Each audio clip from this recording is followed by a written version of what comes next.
How to stack coupons on Shein. Hey guys, welcome back to the channel. You can have multiple coupons and vouchers on Shein that you can collect and stack open. However, in order to use any coupon or voucher, what you have to do is first of all tap open your Shein application and get logged in. After that, you have to click on your vouchers section. You can see all of your stacked upon unused and used coupon codes here. Now to use any of them, tap on the shop option. After that, select the items that you want to buy and then tap on add to cart. Do the same for multiple items that you would like to check out from using the voucher.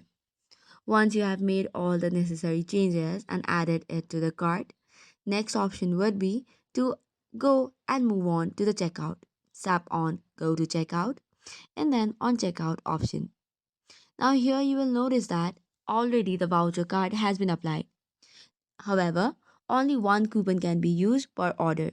So you cannot stack upon another voucher that you have already in store. So you can only use one card or one gift card that you want. Once that is done, tap on continue and you should be good to go. However, for another order, you can use the stacked upon another coupon code. This is all for today's video. For more such contents, do not forget to hit the like and subscribe button. Thank you and keep watching.